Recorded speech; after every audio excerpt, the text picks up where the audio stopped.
What is up YouTube? Johnny B here again today, and in this video I'm gonna show you how to go from this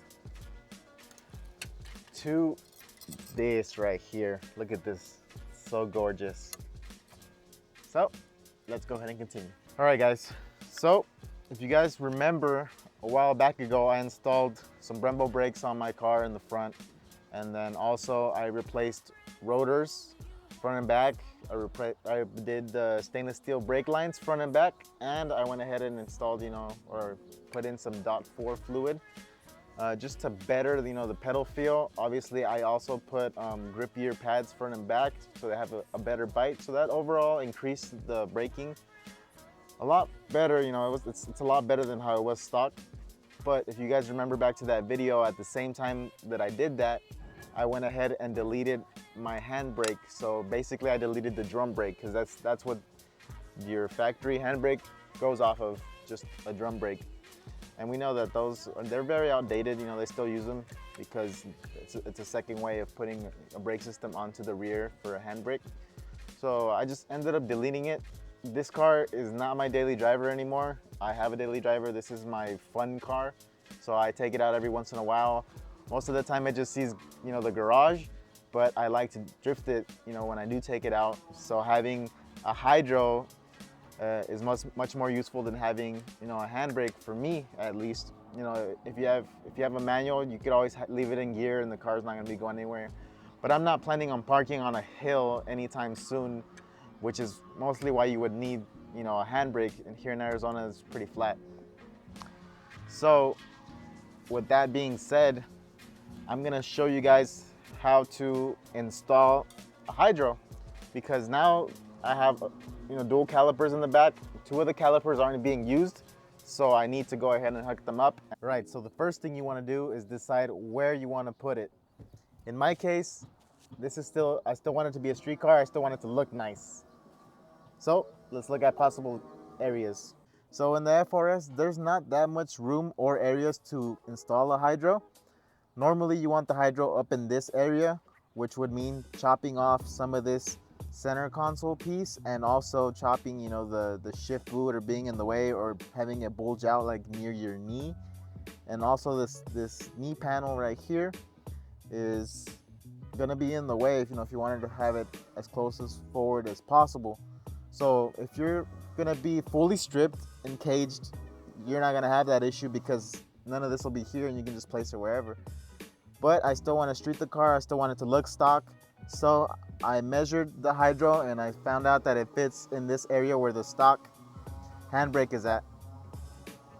So I'm gonna do my best to make it fit in this area without having to trim my center console.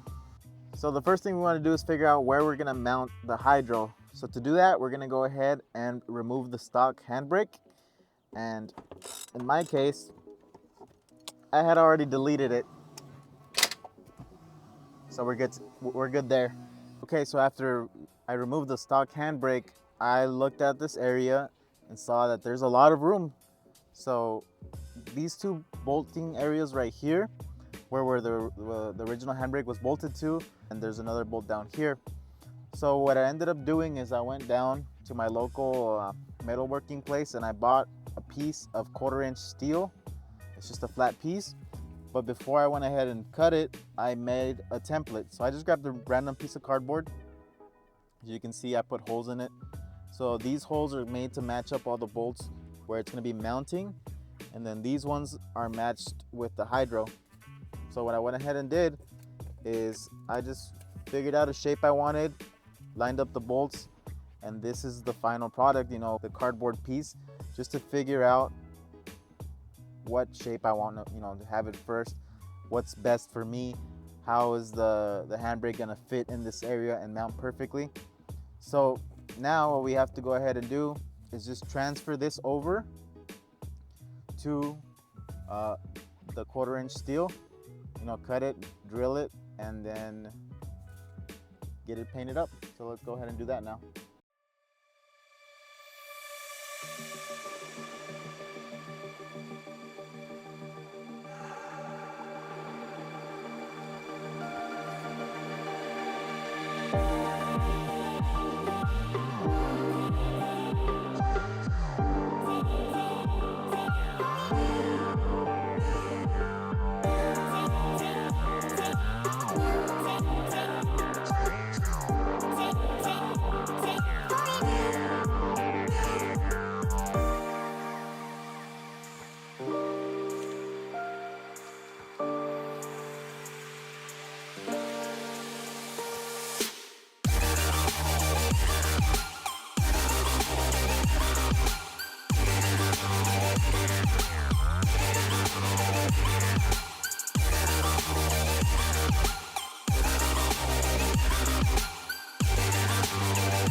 so here is the template, and here is how it looks like as the final product. This is transferred onto a 1/4 inch thick steel plate, and I went ahead and painted it with some Rust-Oleum black paint just so it doesn't rust, even though in Arizona we don't have issues with rust.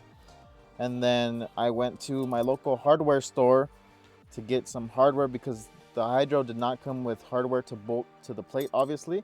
So as you guys can see here, I got some of the same hardware that's already on the hydro itself, just so I can have all the hardware matching. I'll have something nice.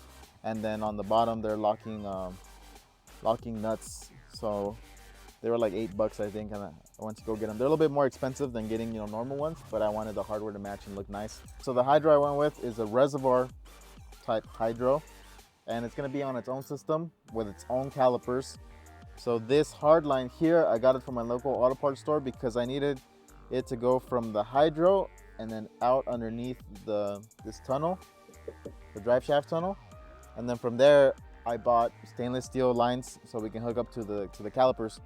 So even though I deleted my handbrake, this is gonna be on its own system. So if my brakes end up failing for some reason, someone cut my lines or something, I don't know what could happen. This is on its own system, so I can use this to stop the car, just like you would use a handbrake or an emergency brake. They don't use them just for stopping the car on a hill, but also in case your brakes fail. All right, so now that the center console is out, this is how it should bolt up.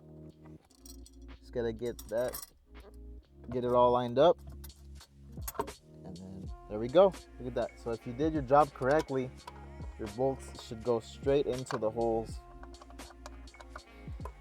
and the bracket should easily bolt on.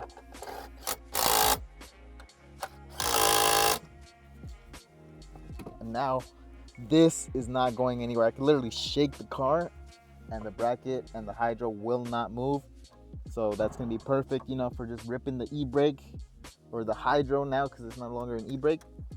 And we are golden. So for the line, I went ahead and used this steel line. You can also use just straight stainless steel braided brake lines to go through here. But for me, it was gonna be easier and a little bit cheaper to do it this way, and then the rest of it I'll do stainless steel. And I made it go out from the section where the original handbrake lines go through. It's gonna go straight through here on the body, and then it's gonna go through this plastic piece right here, which is being covered by the carpet. But if you look in here, this is where the original brake lines go through, and now we're gonna be running the hydro line straight through there. It's protected by rubber, so it's not rubbing, you know, with the actual chassis of the car.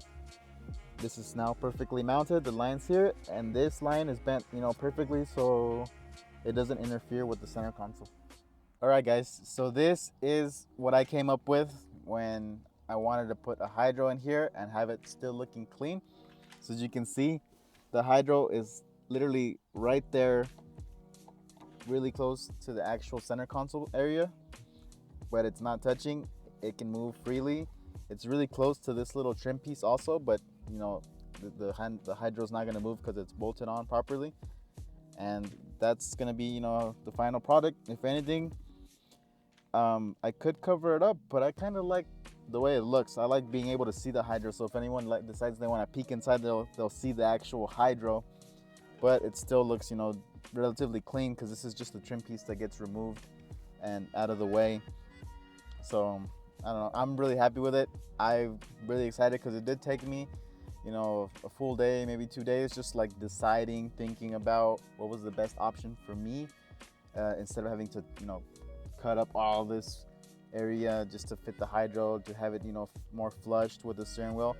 But for me, I think this is the best place, and I really like the way it turned out. So now let's go ahead and finish hooking up the hydro from underneath. So for that, we're gonna have to throw it onto the lift. All right, so if you look right here, this little fitting is the hard line coming from inside. So this is literally where it just ends. And from here, we're gonna go ahead and go back and split off to each brake caliper. So let me show you how we're gonna do that.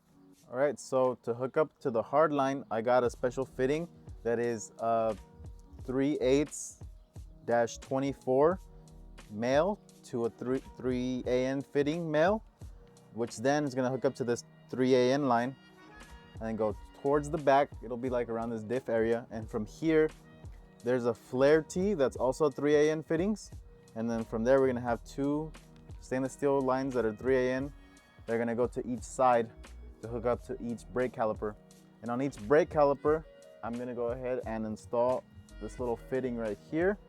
This is a 3AN fitting with a connection to the brake calipers. This is a M10 by 1, which is the thread to fit on the OEM calipers for the FRS. So with this, I'm basically gonna make them connect with these 3AN lines.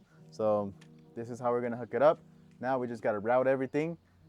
From there, put some brake fluid and then bleed it, and we should have a hydro after that. So let's go ahead and install the lines. All right, so here is the secondary brake caliper. As you can see, I have a nipple covering where the brake lines go, just so no debris would get in there, or dirt or moisture or anything. So the first thing we're gonna do is we're gonna go ahead and install these fittings, and I put a crush washer on there so we can have a 3AN connection on our actual brake caliper. So as you can see, the thread's going in perfect, and then we just gotta snug it down so it crushes that washer. So now let's go ahead and tighten it down. You wanna get it nice and snug. It's a little bit tight in here, but go ahead and tighten it down. There we go.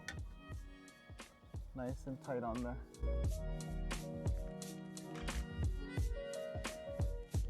So here are the brake lines hooked up straight from the back of the caliper.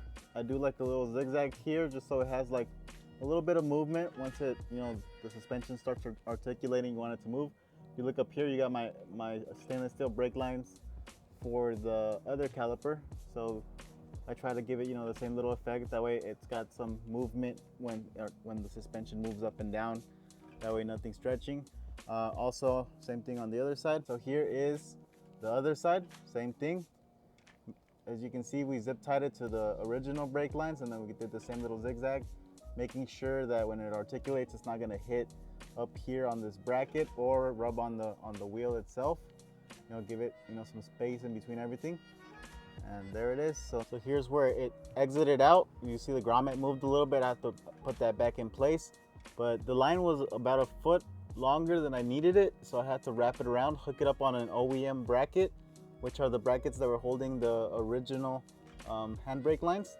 And then I curved it around, got it onto another bracket over here, and then from there just sent it straight to above the diff, and then from there we separated the lines to each brake caliper. All right guys, so that's gonna be it for the video. I hope you guys found it informative. Like, if you've never seen another video on how I did the hydro, I looked around everywhere just to get some ideas of how to install it, and I couldn't find it. So I just had to do a lot of research on what lines I needed, what fittings I needed to fit to the calipers and make it work. So now the only thing left to do is go ahead and fill up the brake lines with some brake fluid, bleed it, and then if you guys hit that like button for me, we can show it in another video of me actually using the hydro, because this is gonna be it for the video, guys. Pretty much. So, as always, you guys have a great day.